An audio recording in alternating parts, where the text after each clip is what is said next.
and moderator for Channel for Cause. Over the next couple of months, I'll be working in partnership with the University of Texas, Rio Grande Valley as an in-house journalist and in-house documentary filmmaker to bring you a different thematic program each and every month on one of the hotbed issues of today's American politic. I invite you to join us, lean into the conversation, leave your comments, questions, and concerns here, and make sure to subscribe to Channel for Cause.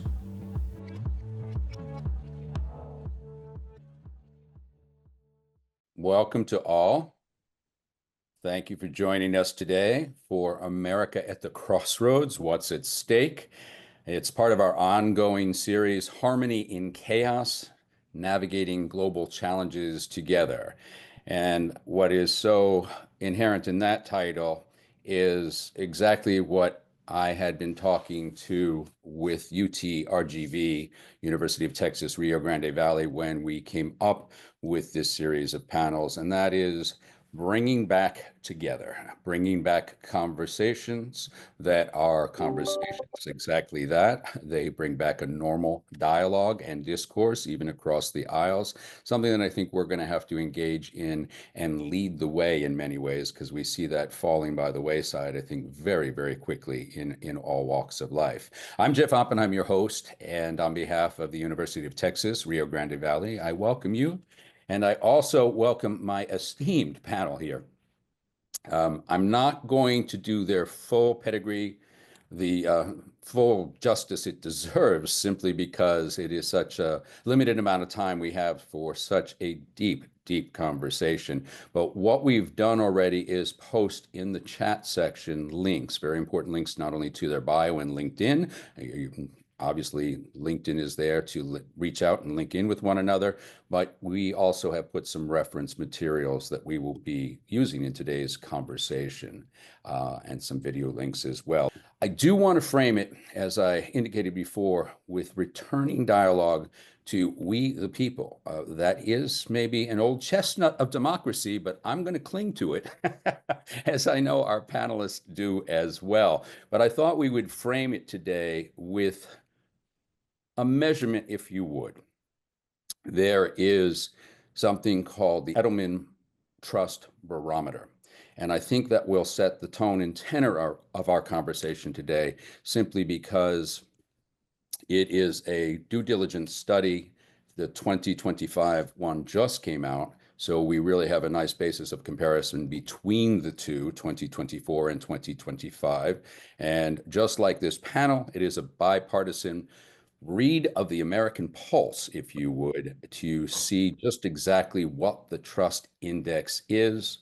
So without further ado, there is a link if you'd like to follow along in those. We're going to have a conversation here today, so it's going to be less about slide presentations and more about everyone being able to discuss from their point of view and their expertise exactly what they feel is going on here, and furthermore, what we might be able to do about it. So, spoiler alert, on the 2025 Edelman Trust Barometer, there is, believe it or not, a decline at this point for government as well as other sectors. This is coming from the American people. So to talk us through that, we have Nick Nelson here, who is a communications pro from Edelman Communications, and he's a proud graduate of Howard University, and he has more than a decade of guiding strategies for business clients, so he also brings to the table that acumen as well. Nick, thank you. I turn right to you to give us a quick overview of the barometer. What is it, and why did the Edelman firm create it? Jeff, thank you. And colleagues, thank you so much for inviting me to participate in this panel with such an esteemed group of leaders. So to Jeff's point, for anyone unfamiliar with Edelman, we are a global communications and advisory firm. We've studied trust for more than 20 years, and we've studied trust across four main institutions: business, government, NGO, and media. So as you mentioned, the 2025 Trust Barometer is one that was so important and so anticipated given everything that's been happening in the world, especially over the past year.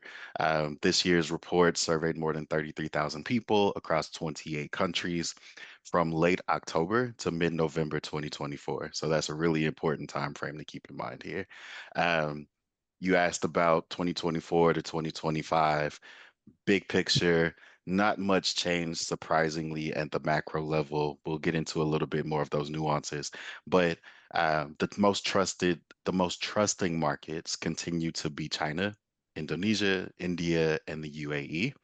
This year's least trusting countries are the UK, Germany, South Korea, and Japan. The US is also one of those least trusting countries, which is consistent with last year's report. So again, looking at that earlier point about the time frame, late October to mid-November of 2024, lots of things were happening. There was one small thing that is kind of what leads us to this discussion today. Um, but the theme of this year's report is trust and the crisis of grievance. And this year's report, my big takeaway, found that the majority of people, 61%, hold a sense of grievance against all of the institutions, but specifically business and government, and not an institution, but a very important group to talk about, those who are perceived as wealthy. When we talk about grievance in this context, what we're defining grievance as is the belief that government and business is making people's lives harder and serving more narrow interests, and that wealthy people are benefiting from the system while regular people continue to struggle. So when you look at it through that standpoint, if you've had a chance to look at the report, this is what is framing some of the takeaways from 2025. Um, what the research has also revealed is a very profound shift to acceptance of aggressive action, which again leads us to this conversation today. But political polarization and deepening fears of AI, deepening fears of job losses, deepening fears of climate change are really giving rise to this sense of grievance. Now, specifically with government, and let's maybe focus on American government, even perceptions within our own government and also external perceptions of our government. Where do we land and what is the variable from 2024 to 2025? So the variable between 2024 and 2025, again, framed through this lens of when the survey was taken, government is less trusted than it was in previous years. And I think if we were to reissue that survey today, we would find that that continues to decline. Part of that is because of a few things, and this is where it's really important to think about how the institutions are interconnected, right? So when you think about government and media, people distrust media. Media is kind of the main channel through which we get our information about the government. So all of the trust in these institutions is declining. People don't feel that media is doing enough to combat misinformation. People feel that the government is intentionally misinforming or disinforming. So this is what you will see and continue to see. What we also see is that there's no, for the foreseeable future, sense of optimism, right? So even with this lack of trust in the institutions, typically what we've seen is that there is some glimmer of that word that we love to use so much, hope, right? Right now in this current climate, that has declined. So there is really not a lot of optimism for the next generation, which speaks to what the opportunity is for the institutions individually and collectively to identify where those trust gaps are and start to rebuild them. Well, thank you, Nick. I'm going to turn to the Honorable James P. Moore Jr., a friend with a few decades, shall we say, of being a DC insider, Jim. And he's also the founder of the Washington Institute for Business, Government, and Society. It's more than a global think tank because they actually are really leading in action as well. I think that's fair to say, Jim. So welcome. And I really want to segue over to you because what Nick has just presented us with is a equal, perhaps balanced and somewhat cohesive distrust of both government and big business working together. And we're certainly seeing a lot of that these days. I'm curious about your take on this. Well, the Washington Institute for Business, Government, and Society was intended to be able to bring together those three sectors with the recognition that in today's world, the challenges can only be tackled through the cooperation of those three sectors. But what has happened is that rather than simply thinking of it business generically, we're seeing that there are some extraordinary players who have come to the fore, who are really dictating how things should operate. Clearly, Elon Musk, who has been really at the forefront of everything that has transpired since President Trump was sworn into office, is a perfect example. And so the question is, in what direction are they ultimately leading us? I think that we have always had this sense of shared values, for example, with Europe. And I, felt honored in being able, for example, to be the chief negotiator for the United States in what turned out to be the last trade and economic agreement with the Soviet Union. And I can remember the incredible amount of cooperation that existed between Washington and Moscow at the time. But Moscow was very much open to what the West was interested in and what really allowed the world to move forward. And what we did was, once we had negotiated that agreement, we had U.S. business leaders go into Moscow and get together with their counterparts in Moscow to be able to show them how indeed the West worked as far as capitalism was concerned, not a central command economy. We also, and one of the things that I was very proud of, I became chairman of the Moscow Press Center and Club that was responsible for, like, our own National Center, Press Center and Club, to bring in individuals who could speak their mind, who could share their values with the Russian Soviet audience. And so, of course, what ultimately happened, although those were very successful, Vladimir Putin came into power in the Kremlin, and now has been in office for a very long time. And we all of a sudden have changed our tune in just the past 2 months here in the United States, where we are expressing that we no longer share the values that Western Europe has always enjoyed with us, but rather now have shared the values of Vladimir Putin in the Kremlin. And so that's become a very difficult situation, so that our shared values are really not quite what they have been over all these times. I used to love, for example, hearing Ronald Reagan, who I worked closely with, say things like, well, I would rather have half a loaf than no loaf at all, when he was talking about compromising at the end of the day. I love that line, which his advisors told him not to use when he went to the Berlin Wall, and he said, Mr. Gorbachev, tear down this wall. I can't see that being said today if the circumstances were similar. And so I think we are in a period of wonderment, of trying to figure out how this is all going to end. President Macron of France was in the White House yesterday. We're going to have the Prime Minister of Great Britain in tomorrow. And the hope is that everybody will be singing from the same song sheet, but there are questions as to whether that'll be the case.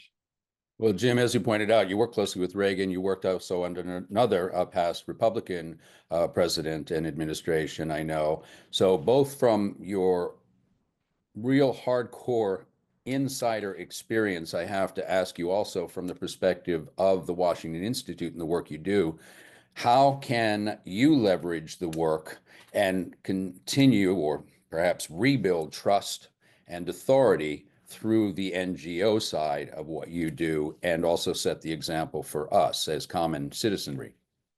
Well, first of all, I think it's important to realize that the Washington Institute is not interested in being another think tank. What we want to be able to do is to take a lot that's coming from the think tanks, use our own common sense, and try to accomplish certain achievements that allow business and government to realize that they need one another to be able to move in this very precarious world of ours. It's just the notion that we are trying simply to split up the globe into different sections, where China is one group, the leadership of Russia is another, the United States is another. This just does not ultimately work. And so I think it's really a matter of communication. We need to be able to talk to one another, what is in our best interest of others, to be able to conclude certain things. Well, I know you're also working to put forth a paper, Federalism 2.0, if that's not a bit of a spoiler alert. Can you talk about that at all? It certainly was something we talked about when I was there with you in DC 2 weeks ago. Yes. Well, obviously, there has been a great need to be able to reform the government in terms of its inefficiency, its waste, its fraud, and its abuse. And that has been a genuine concern. And so one of the areas where we're working on, and that is to find a way that is not as chaotic as we have found recently, to be able to deal with this very real concern. And so that is what this has been all about. But when all of a sudden you tell thousands upon thousands, actually millions of individuals that they must reply to you in the next 24, 48 hours as to the top 5 things that you've accomplished in the past week. And then all of a sudden the heads of agencies and departments say, no, you don't have to listen to that. And this goes on, which is going on right now. It's absolutely pure chaos, and it's not worthy of the United States. And so I think this has been a very difficult period. I hope we are learning our lessons from all of this, but where this all ends up, God only knows. Yeah, I'd also argue that it's not necessarily a good policy of well-run businesses. So it's a little surprising that in theory, this is all coming down from a billionaire businessman. I'm curious what your takes on that, because you and I have worked so closely. In fact, the first time we met was talking about P3s, public-private partnerships. Do you think this will now fetter the trust in those types of partnerships? Certainly doesn't help, but I'll tell you this: as far as Elon Musk is concerned, it is clear that as bright as he is, and we should not take anything away from him on that score, the fact is he doesn't know government. He doesn't know how the heart beats when it comes to being able to deal with government, with people who have literally gone to college, gotten their master's degrees, their PhDs, and then all of a sudden they're told, after a lot of hard work over 20 and 30 years, that they're out the door because we're going into government efficiency. It doesn't make a whole lot of sense. If somebody were in business looking over what was going on and they had a truly talented and experienced individual in place, they wouldn't be shoving them out the door. And so that's a real concern, that you want to be able to have empathy that exists between the private sector and the public sector to be able to come up with the best solution possible. Nobody disagrees, nobody. We don't have waste and fraud in the government. But the question is, how do you approach that? Would you want to concretely and in a constructive way be able to change the picture? I'll go to you, Nick, too, specifically with the trust barometer. But I also have to ask you to come to the table in your role for Edelman in working with clients and also, in theory, securing new business, I'm sure. So how is this hurdle of trust now something that you are having to maybe advise differently than you would normally guide clients on, but 5 years ago?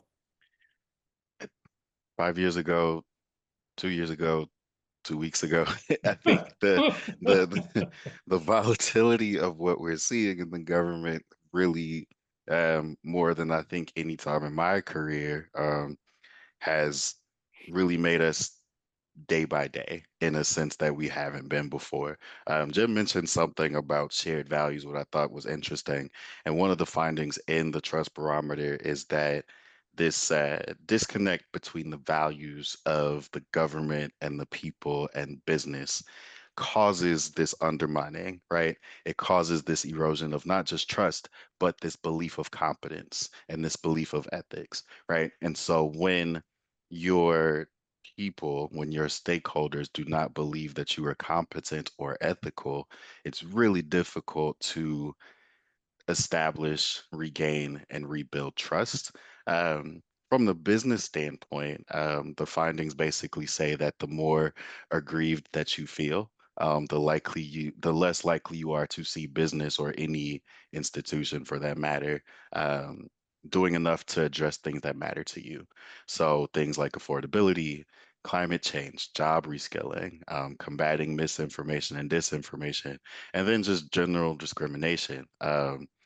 Businesses are not in a position, according to the survey, to be able to address that because they haven't. And when you kind of look at that grievance scale, um, when you think about not just external stakeholders like shareholders and consumers, you also need to think about the other side of that, which is your employees. So you mentioned the um, the public servants who've dedicated their entire careers to upholding the government and who have been undermined in a matter of days.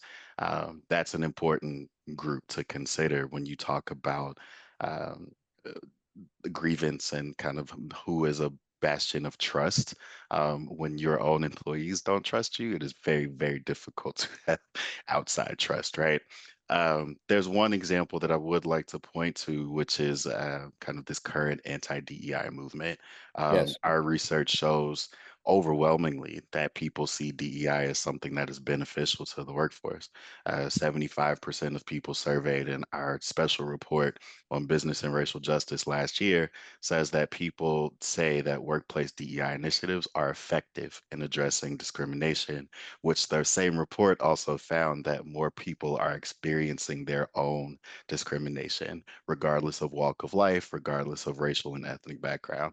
So when you have an already aggrieved population, seeing business and government as focusing time on things that actually are benefiting them, it is perceived as a waste of time, and as such, erodes that trust even further. Yeah, I found that to be one of the more telling pages in the Trust Barometer. It's if I read this right, you have the findings are that there's a greater fear now of being discriminated against. It's reached an all-time high, in fact, correct? That's right. And that has gone hand in hand with this increase in desire for more DEI type programs, right? Right. And then there's also the matter of rhetoric, right? I wrote a LinkedIn post about this a couple weeks ago. When people use DEI as a term, it is perceived as a certain way versus when you say diversity, equity, and inclusion tends to resonate a lot differently and be received a lot more positively. Well, one of the places I think was the most shocking, for me at least, to see that we were pulling back on DEI mandates and various programs that were well ensconced, and this is well after Title VI and Title IX. It was how these policies were being changed in our military services, because certainly if you do a roll call, I don't have the statistics in front of me, but I'm pretty certain you're going to see a very diverse group that with military training is to serve as one, count it, one unit. So does the barometer measure that in any way, or might you add that? That is a possibility.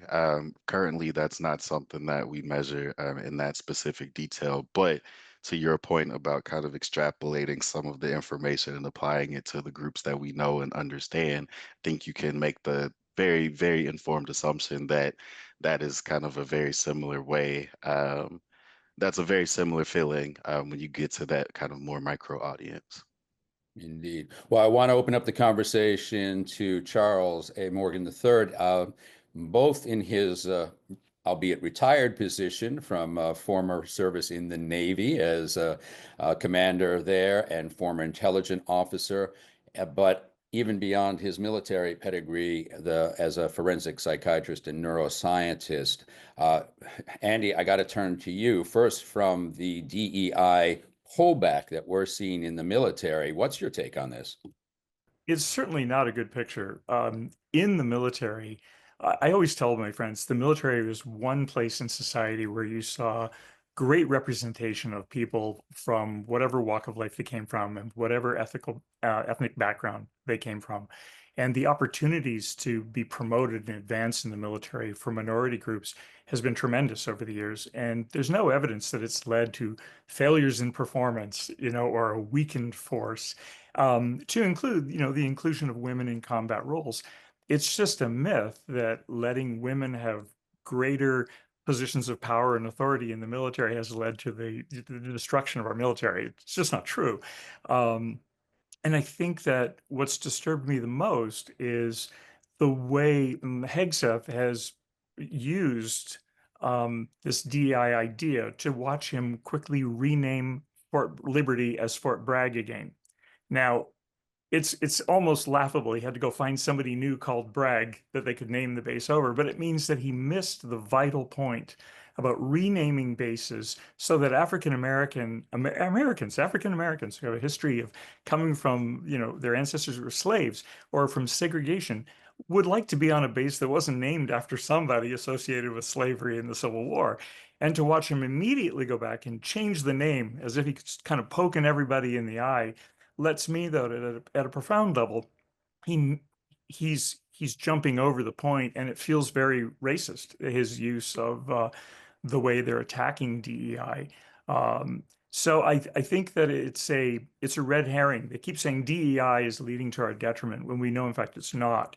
I think it's part of an agenda to really push people back into their place, and that there's certain groups of people who are going to be considered elite and privileged, and the rest of us are supposed to take a back seat. That's what distresses me the most about it. When I saw the closing of the women's groups at West Point, I was like, that's terrible. We know that, rates of sexual assault and abuse are very high in the military, and women do need clubs of their own. And there's nothing destructive about having clubs of their own so that they can have an environment where they can compare notes on how do you advance in your field as a professional, as a woman who has to compete against men. So I was really startled by that, but I'm afraid that it's really a big red herring, and it is an effort, I think, to move us back to where sort of elite whites are considered the people who ought to be doing things. So it feels very racist to me, because I know in my experience in working with active duty troops, although there's pockets where units in the special operations forces may have experienced difficulty in the past, most of them don't consider race an issue. The issue is really around, are you competent to do a job and work on a team, and can you work well together? And, for the last 25 years, I've worked with special operation teams with different kinds of research and assessments, and they all seem to work together really well. They've never identified this as an issue. So I think this is something the administration has brought in. And it may have been one of the reasons why, Hegseth wasn't being promoted along the way and moved out, that he had some affiliations with some more conservative right groups. But I see it as pretty alarming, because I think they want us to believe something that just isn't true. Yeah. And then they've got a wrecking ball approach to doing it. I think I told you, Jeff, the other day, I had a friend who got a grant from ARPA, and they study plants and how to genetically engineer them so that they can use less water and provide full nutrition value. So as we look at a changing climate, their grant was put on hold because they used the word biodiversity. And they had to push back and say biodiversity refers to plant life. This isn't DEI. So I think what is frustrating to me is I'd like to have an intelligent conversation with, what do we need? What do we do? But it feels like the current approach is to either use an AI sweep through all kinds of grants and just automatically say the default value must be DEI, must be eliminated, therefore not good. And it's just not done in a logical, sensible way. And in some ways it's laughable, but it's not laughable because it hurts the careers of so many people, both in the military and in the research community. So I've been pretty alarmed. I know, as we were planning these lectures and I was working side by side with the School of Social Work in the International Studies Department, they immediately started just scanning all of their current outstanding grants. And Yeah. what were they looking for? The words diversity or anything along those lines that could then be red flagged to possibly lose and recoil those grants. And if they could in Yeah. some ways begin to reshape languaging, which is a bit of a euphemism, unfortunately. But we're even seeing it, what hits at the core, and I do mean every pun on that, is even seeing someone like just recently the chairman of the Joint Chief of Staff on the Air Force being fired. Although it wasn't flagged because he is African American, it certainly is very telling at this time that we should lose such a decorated veteran that has not only served his country in true service, but also on the Hill. I think I'd push back a little bit and say I think before the election, Hegseth was known to have said that he didn't think he should be in that position because he got there by DEI, implying that a man of color could not, a black man could not be there on his own merit. So I think there's racism lurking. I do think the other shot across the bow has been the cut in indirect costs for federal grants to universities. It's been reduced by 75%. So if people don't know, you usually get 60% when you write a grant. There's a 60% overhead. So the university can support the researchers and their work. It's been now reduced to 15, which essentially tells us at the university level, it's unsustainable. So the administration is targeting sort of the Achilles. This is how universities do research and get research done. And it may be only maybe private businesses who can use a 15% indirect cost and then do research. So I don't think it's all random. I think attacking DEI, freezing the federal funding, and then cutting the indirect cost is part of the cultural revolution we're experiencing. I mean, we can all disagree on which way we want culture to go, but in most revolutions, that's what you do. You target the elites, you recoup the military, and you target judges.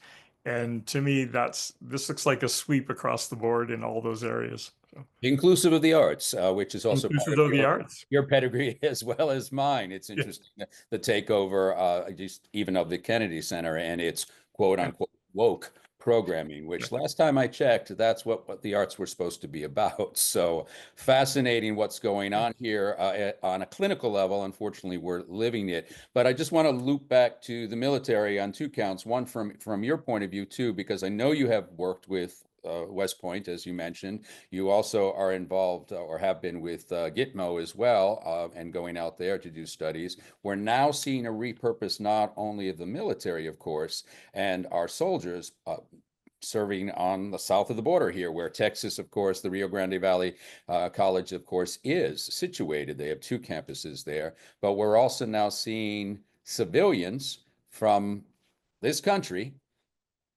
at least pushed there as a holding pen, and our military men and women are serving in that capacity. What do you think that is doing to the core?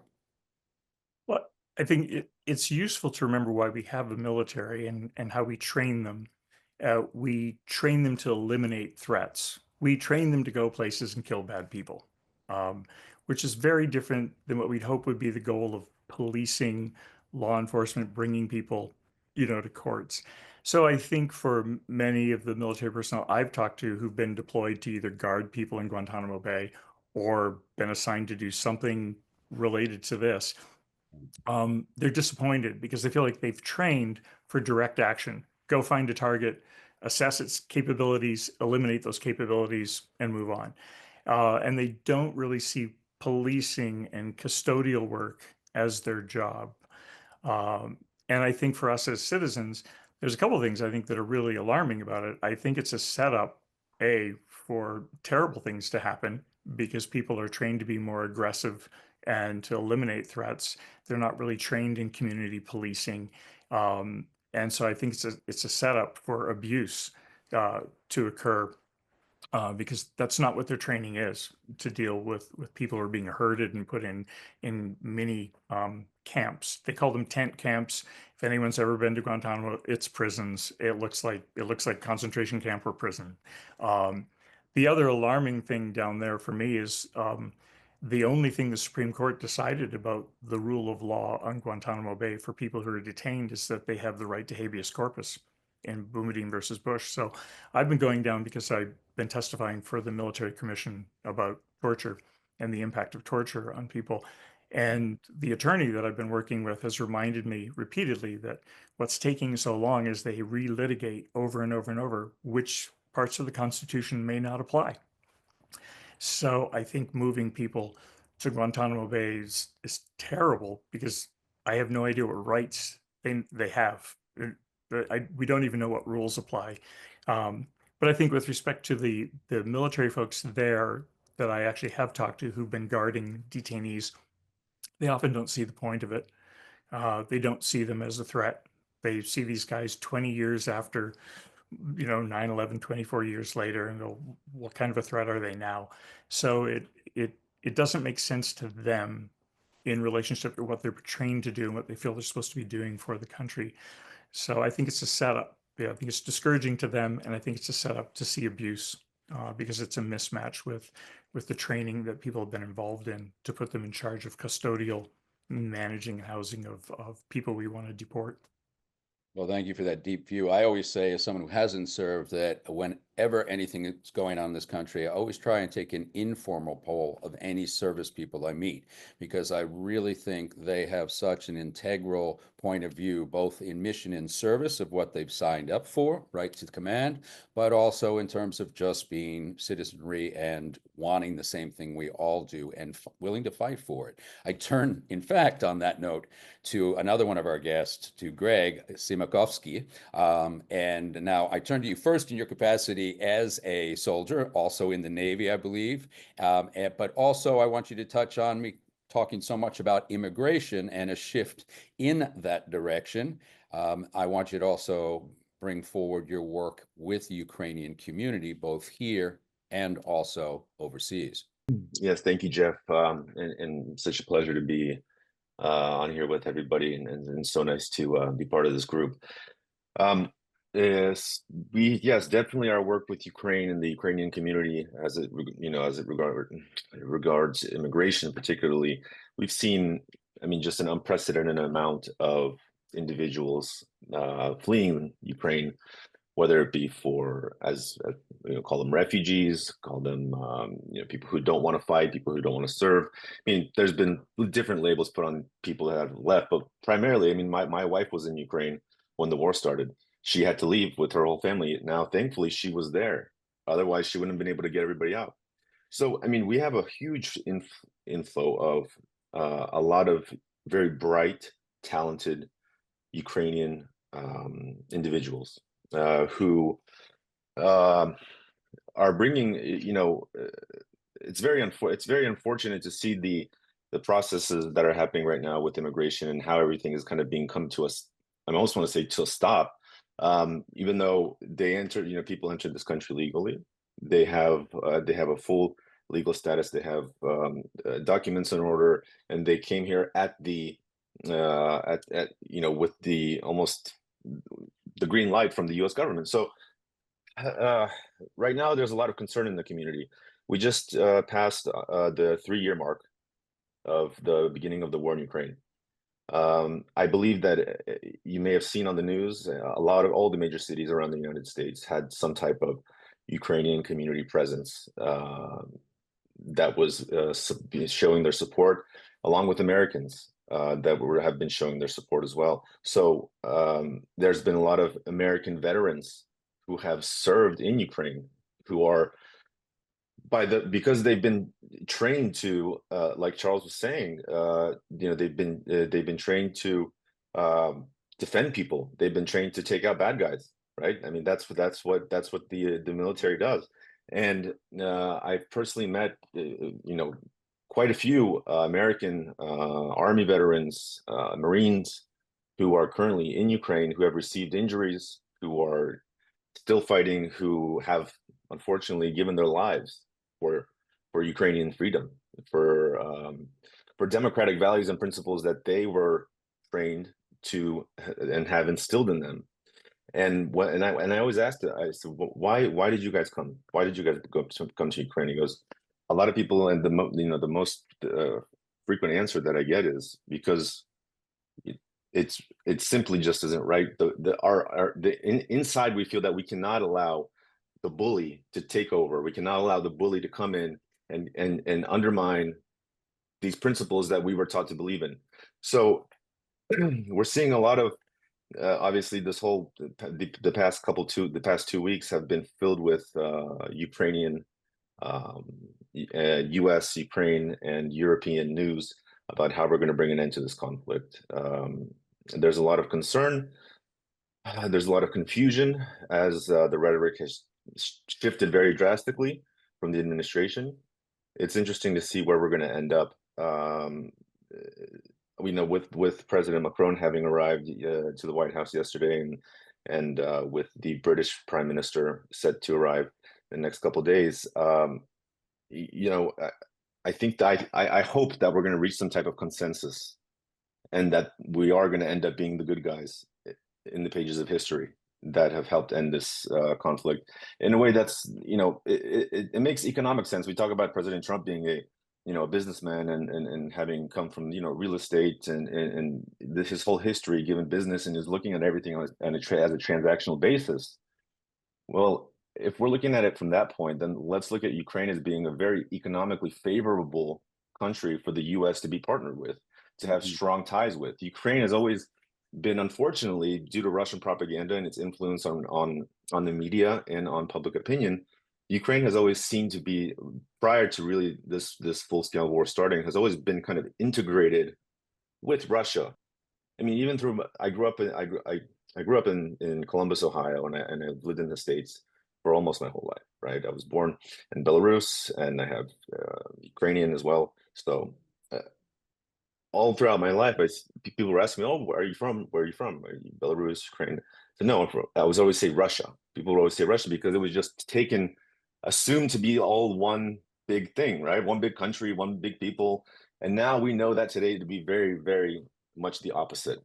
And so I hope that we find a way to really, I'm sorry, where I was going with that was the economic relations that the Ukraine has potential for with the United States.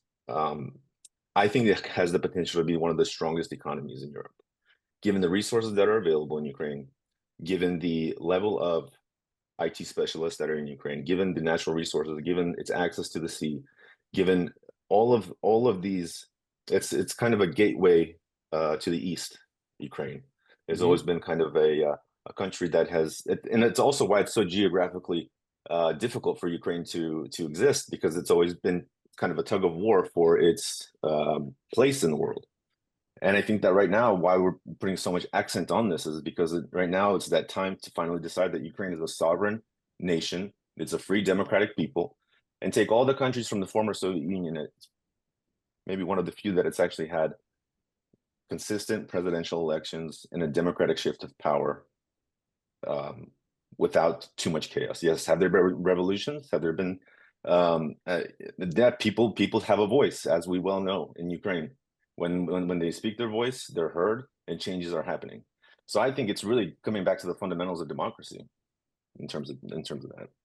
Well, certainly Kiev is such a favorite city of mine. It's such a beautiful city architecturally and culturally as well.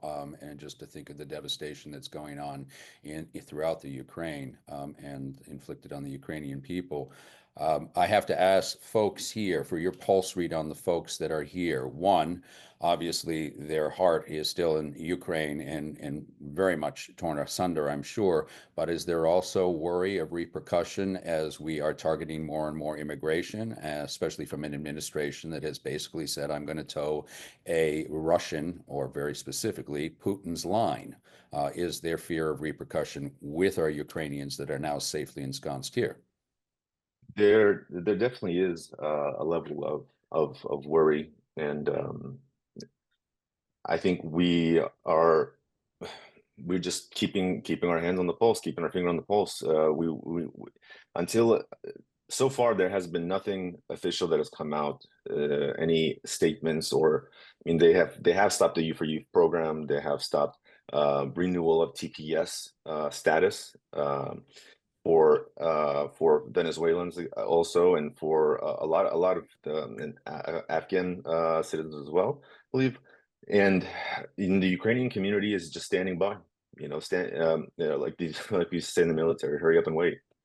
So unfortunately, there's really no sense of, it's hard to gain a sense of direction as to which way it's going to go. But you would think that having arrived here under legal pretenses, right, with coming into this country, and a lot of people have relatives here that have been here for over 20 years. My wife became a citizen, and she's now, for example, her mother and father, they're able to get green cards because they are the family relative petition. Now, whether or not that process is going to take long to go through all of the processes that it needs to happen within the USCIS framework, I don't know how much change we're going to see, or how quickly they're going to be going through these things, or how fast people can get through that pipeline. Again, it's kind of two sides of the spectrum. You bring in all these smart people, you bring in Elon Musk, you bring in people from business, and you would think that they would make things more efficient, right? And make the IRS work more efficiently, that they would make our immigration system work more efficiently, and kind of make things a little bit more simple. That was my hope. I don't know which way it's going to shift right now. I remain, I don't know. I guess I remain optimistic that this is all some type of, it's all part of the plan. I hope that's what it is. But we'll just have to stand by and see. But yes, people are nervous. People are asking questions. There's a lot of attorneys that are making their opinions, and obviously either trying to make money to get new clients and have people come in saying, hey, you need to start, retain me because you guys are going to be deported. People are using that as, there are some schemes being developed under these different, and I'm sure that's across the board. And it's unfortunate to see that, but yeah, we can only hope and pray that everything will turn out that nobody's going to be coming knocking on our door. Well, let me open this also back up to Jim, because Jim, I know you're working very closely with Greg and his nonprofit, his NGO, Go Ukraine. So talk to me a little bit about your concerns in this region, especially in, breaking news, as it were. Sure. Every day there's breaking news. It's extraordinary that in the midst of discussion in Washington about a settlement, that Russia is doing everything it can to continue to bombard Ukraine with all sorts of armaments.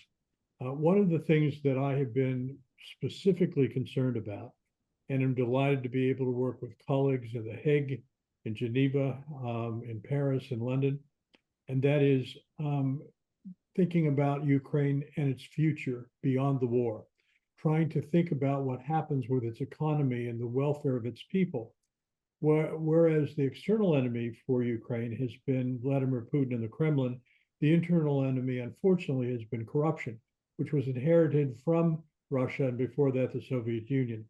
And so one of the things that we're trying to do is to be able to set a standard of values, of transparency, accountability, ethics, anti-corruption, so that it is understood that the Ukrainian people, which actually voted President Zelensky into office long before the invasion, on the grounds that he would establish greater ethics, is able to be maintained. And I'm delighted that Western businesses are coming together to be able to do just that. They do say, as Greg was mentioning, there is a tremendous amount of talent, natural resources, promise in Ukraine. And to be able to have a foundation of ethics is going to go a long, long way in being able to see Ukraine come out of this terrible nightmare and be able to sustain an extraordinary life for their people. Do you think that the European Union can appropriately fill the void that is being left by, or at least threatened to be left by, the US? I think Europe is going to make a great difference. There's no question about it. And I think, it can be agreed, and President Biden certainly was trying to do this, to see that the Western Europe members of NATO would increase their contribution to the armament of the NATO alliance. But certainly the United States and its support, continued support, will go a long way to being able to see that all of this comes to an end as far as the war is concerned, and be able to see that Ukraine is on the road to recovery much more quickly than it would be otherwise. Well, certainly I worry that the alliance that he's clearly, we all knew was there, but is now being demonstrated with Trump and Putin. It certainly makes any campaign that just sounded like rhetoric about Greenland, Canada, and Panama Canal. It sounds like an extended agenda of the Kremlin and securing stronger positioning, particularly for military. So any thoughts on that, gentlemen? Well, let me just say for a moment that I think it's important to recognize that for those of us here in the United States, that our ancestors came from Europe, that the President of the United States has a mother who was born and raised in Scotland. He's had two wives that were born and raised in Eastern Europe. Even Elon Musk, who comes from South Africa, his origins came from Europe as well. And so we have to realize that we are the ones who have inherited our European background, our ancestors, and we must realize that we have, certainly since World War II, if not long before that, shared values with Europe. We have not had that same relationship with Russia. To overnight, like a light switch, turn it to the contrary, I think is not in our best interests or in the best interests of Europe. Thank you, Jim. Anyone else want to add to that? That's beautifully said. I also think that Ukraine has been able to, with President Zelensky being the person that he is and just the figure that he has become for Ukraine, it's been really truly amazing to see his transformation from when he was first elected to now. I don't think there's really anybody that in Ukraine that could have united and built such an alliance at such a crucial time in Ukraine's history than he could have, than he has done. I mean, we take I think the European Union is only stronger and more united, definitely, than it was before around Ukraine. We all heard President Zelensky speaking the other day, saying that he believes that at the Munich conference that an alternative to NATO should be a European military. If you're not going to let Ukraine into NATO, if that's not on the table, if that's being taken off the table, then Europe should create its own military alliance, one strong, united European military. Now, and a lot of people tend to forget is NATO is not a attack. It's a defensive alliance. NATO is not going to start wars. And all President Putin did, was to expand NATO, which was what he was saying was the cause of him starting this war. Two countries were added to NATO as a result of it. So Finland and Sweden. So I really do think that Europe is definitely more united and stronger for Ukraine kind of being the shield of any Russian aggression moving forward. And I hope that tendency of a strong Europe and the patterns that we're seeing amongst the leaders and the agreement that they have formed and the help that, the unprecedented amount of help that both from the United States and from Europe that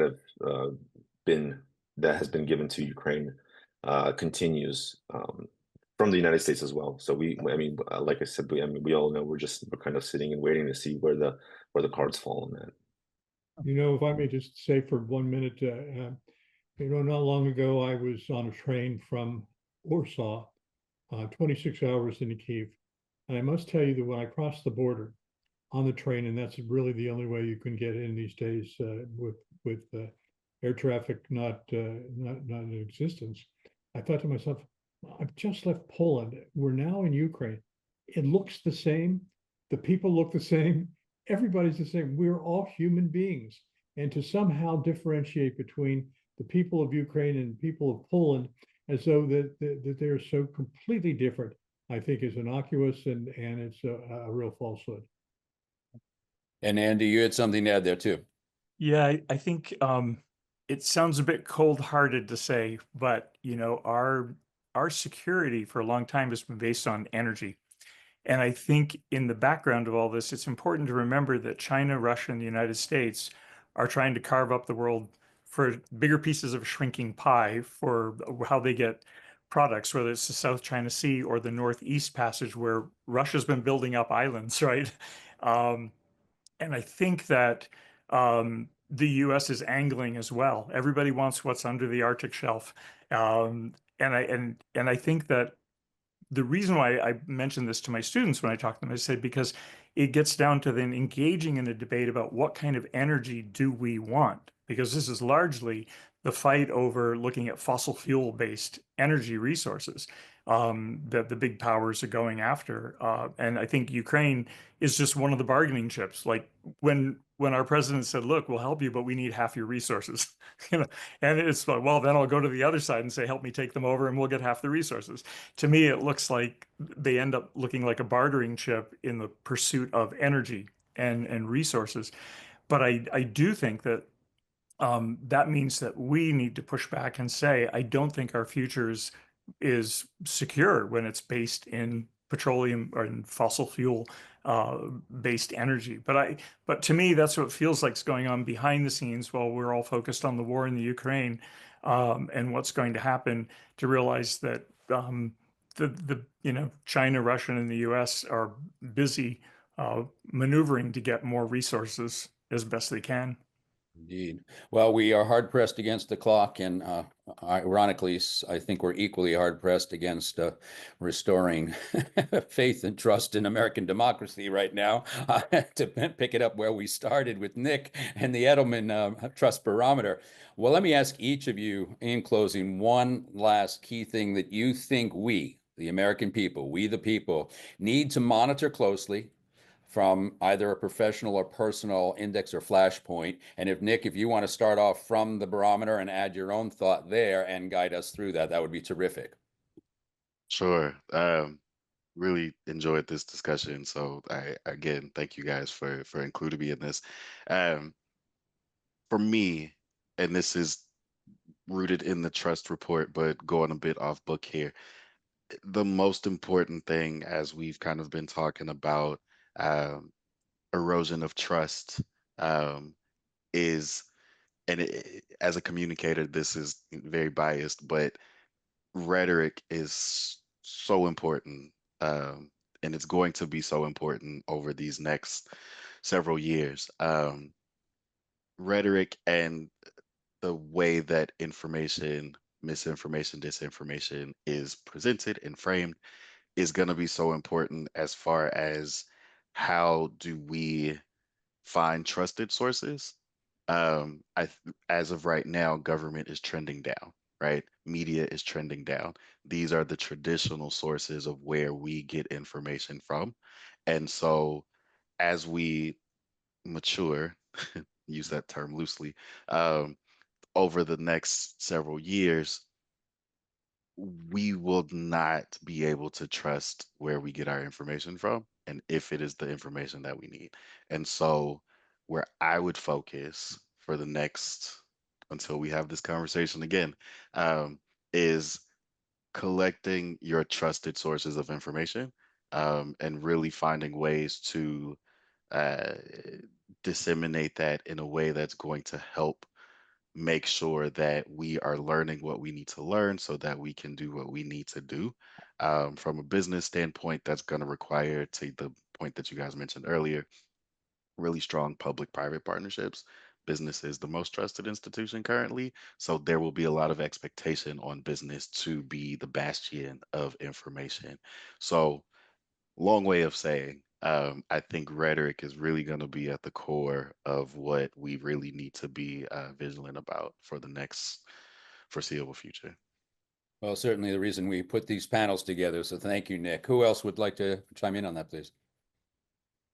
I'll have to agree with Nick, actually. I shared that sentiment as we see what propaganda and Russian disinformation has brought us. I put an accent on that specifically because people who are saying, inclusive of President Trump, which was really just completely shocking to me, and I can't believe he said it, that he called him a dictator and Zelensky a dictator, given the fact that he's elected by the people 2019, and there cannot be any elections in Ukraine right now. So during wartime. So my biggest concern is yeah, where people are getting their sources of information, with a lot of distrust in the media being used as for either one political campaign, one political agenda, or the other.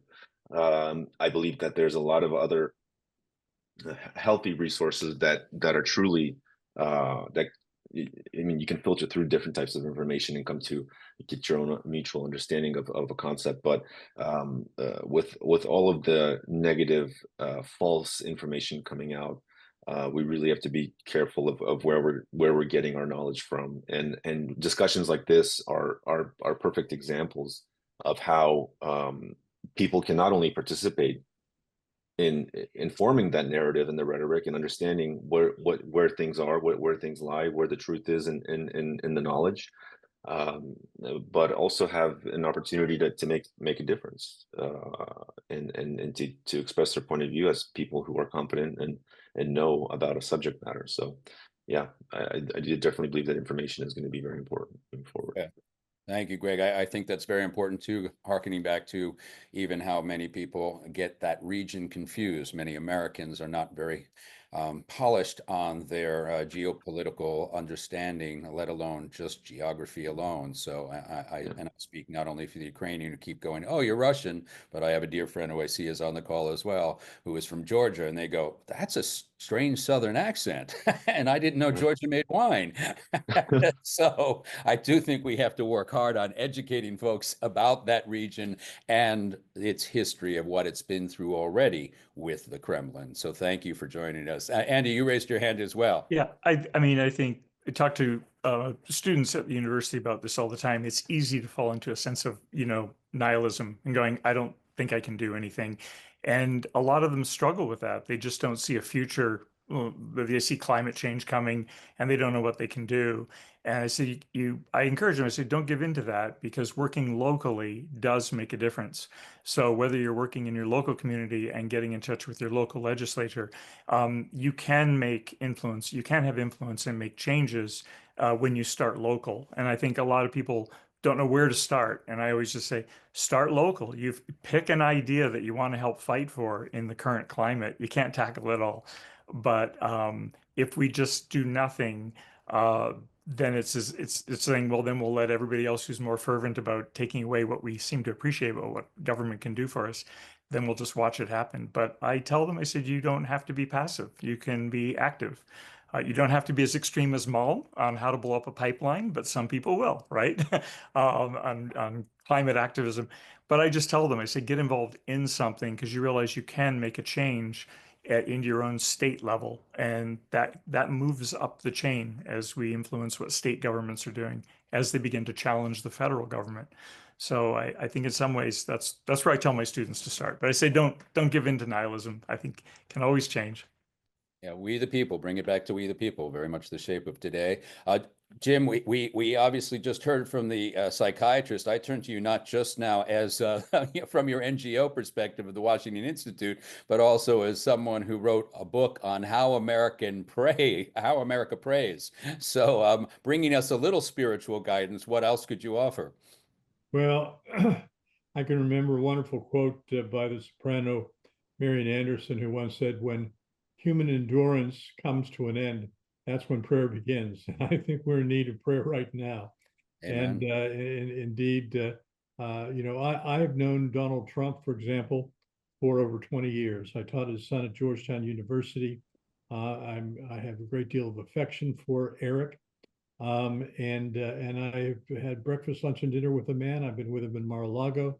I've been with him in his office in New York before he even became president. And so I hold out hope that the light will shine to be able to give him the guidance that he needs to be able to get us through this period. I've been concerned about the past 5 weeks, but my hope is that we will see better days ahead. Well, thank you. And from your lips to God's ears, as it were, and maybe to Trump's ear as well. Certainly, I'll make my promise to everyone to not only do more broadcasts like this, but as a filmmaker, a documentarian, as a digital content creator, and as a journalist, I intend to keep lifting my voice in question, because today's program is certainly an example of when we put people in the room, we make it an agenda to have a calm and collected conversation, a bipartisan conversation at that as well, that we really can start to ease the energy and the intensity, and maybe even come to solutions.